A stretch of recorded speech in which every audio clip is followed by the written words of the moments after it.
there, and welcome back to the Servant Hearted Mama YouTube channel, or welcome if you are new. My name is Shelby. I'm a wife and a mom to a toddler named Rory, and we also are expecting another baby girl in June. I'm so happy that you're here today. Here at Servant Hearted Mama, we share all kinds of inspiring things that relate to motherhood, from cooking to toddler activities, different things to just get you motivated to do your best as you can for a mom and serve your family and yourself with joy. So today we are going to be talking about how we can sneak veggies into our food without our family, or especially our toddlers and kids, even noticing. So I have some dinner ideas, the way we can sneak in veggies into pasta sauce, the way that we can sneak veggies into tacos, and then also some delicious like snacks, breakfast ideas as well. If you haven't already, please go ahead and hit that subscribe button down below. Also be sure to follow me on Instagram at Servant Hearted Mama. So let's go ahead and get started. All right, we're gonna get started with some veggie loaded pasta sauce. This is a staple in our house. We make it all the time, and it has hidden zucchini and carrots. So I'm starting by adding in some ground beef. You could use ground turkey, you could use ground sausage, you could use the Beyond meat, or you could absolutely omit the meat as well. But we like to use ground beef, and I'm starting to brown that and tossing in a diced onion. Now here come all the veggies. So I've grated up my carrots and my zucchini, and I'm going to cook those down now that my meat is pretty much browned. We want to give this a couple of minutes to really soften. This will help it kind of disappear into the sauce. Seasoning with a little bit of salt and pepper.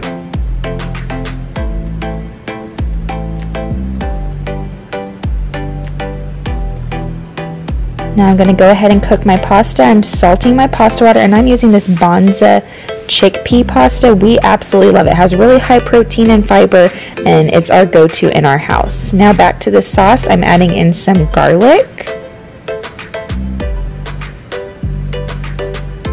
I'm going to stir that up, and now adding in our tomato sauce. I love the Rao's brand. And a little trick we learned from an Italian grandmother at a cooking class we took in Italy is to not waste any sauce by putting in a little bit of water and shaking it up and tossing it in so you get all the goodness out. And I also like to add an extra little either 8 to 15 ounce can of tomato sauce, because I find that the veggies really soak up a lot of the sauce, and this way it gives it a little bit more of a saucier texture. How many times can I say sauce?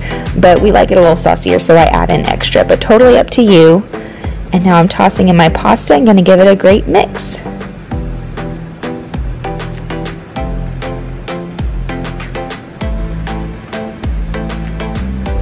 And this is what it looks like. So yummy.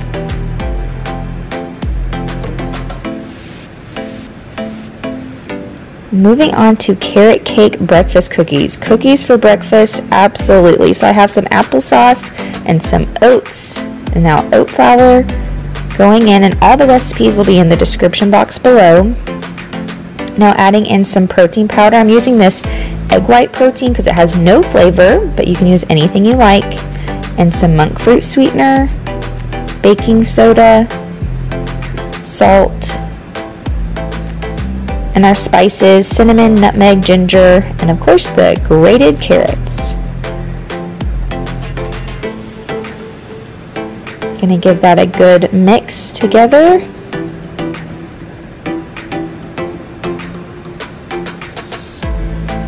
And I almost forgot a little bit of melted coconut oil.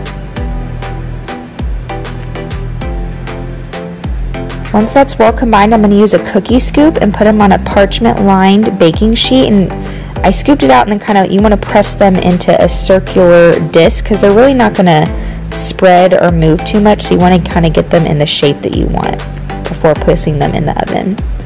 Now placing them in a 350-degree oven for about 15 to 20 minutes. And this is what they look like when they're done. So good.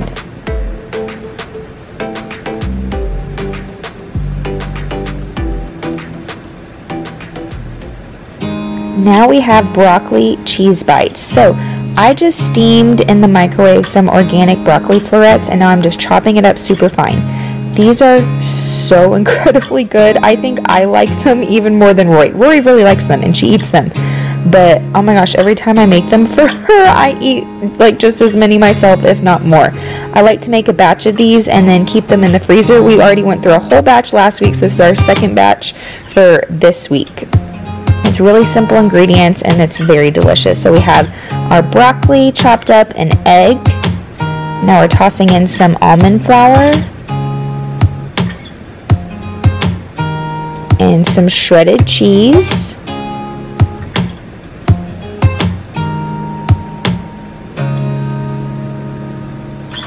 And some salt, and now onion powder, garlic powder, and pepper, all to taste. I like to keep these, like I said, in a gallon freezer bag, and I just microwave them, and they're a great side to add to lunches or to have as a snack.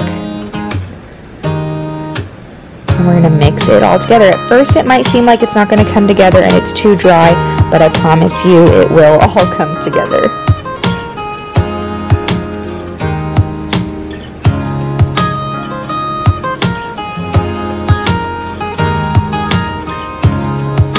Now we're placing these in a mini muffin tin, and you're kind of compacting it and pressing it down. I love these silicone muffin liners. They're awesome. Placing them in a 450-degree oven for about 15 to 20 minutes. Really high heat, and it gets them really golden brown and crispy, and oh my goodness, they are so good. Rory was up from nap and she was enjoying her cookie. She was saying, "Yum, yum." She really enjoyed them. And then the broccoli bites had come out of the oven and they were cooling, and she asked for one of those, so I went ahead and gave her some of those as well. So carrots and broccoli for snack, not bad. Another dinner idea is some cauliflower taco meat. So once again, I'm using grass-fed ground beef. You could use any type of meat of your liking. We're going to get that browning in a pan. Now, I also want to say I'm sneaking veggies in. Here I'm sneaking in cauliflower. I use about half a bag of this fresh riced cauliflower, and we're going to saute that down with our ground beef. Like I said, I'm sneaking veggies in, but I think it's really important to continually expose your kids to actual veggies. Rory knows that there is going to be a vegetable on her plate at every single meal outside of these hidden veggies. I'm just always looking for ways to up the nutritional value and make sure that she's getting as many vegetables and nutrients as possible. So for instance, this night where we had the taco meat, she still had another vegetable on her plate. And so I think it's really important that they get used to having that as well. I'm now adding in a little bit of tomato sauce. I also did my own taco seasoning because I don't really like the packet because I feel like there's a lot of additives. And this is what it looks like. So delicious. You'll know that I always like to give you a little bit of encouragement. So today that's going to be coming out of 3 John. Chapter 1 verse 4. It says, "I have no greater joy than to hear that my children are walking in the truth." And to give you a little bit of backstory, this is John at the end of his life, and he is reflecting on all of the people that he has shared the gospel with. So he's not referring to his biological children, he's referring to just everyone that he's come in contact with and shared the gospel with, and they're so important to him that he's referring to them as his children. But obviously, as a mama, when I read that, I think about my biological children walking in truth and coming to know Jesus as their Lord and Savior. And it'd be no greater joy than to see my girls coming to develop a personal relationship with Jesus and walking in the truth with him. And that's our responsibility as parents, is to be a positive influence and point them to Jesus and encourage them to discover that truth for themselves and then walk in it. That's a verb, walking. It's not just enough to know scripture and to know biblical truths, but that we are living a life that is an example of this truth. And we know, monkey see, monkey do. I know that I can see Rory already do things. I'm like, oh my gosh, that was totally me on a negative aspect and on a positive aspect. And so this is my encouragement to you, mama, that you are just walking in truth, that you are being a shining example that's pointing your children to Christ. And not only our children, but God has placed you in your community and your circle of influence for a reason. And so I hope that you are walking in a way that's encouraging others and pointing them to Jesus and to the truth. Thank you so much for watching. I hope that this gave you a little bit of encouragement and some new ideas of ways that you can sneak those veggies into your food without your kids even knowing. If you enjoyed today's video, please be sure to hit that subscribe button down below, as well as follow me on Instagram at Servant Hearted Mama. We'll see you next week. Bye, y'all.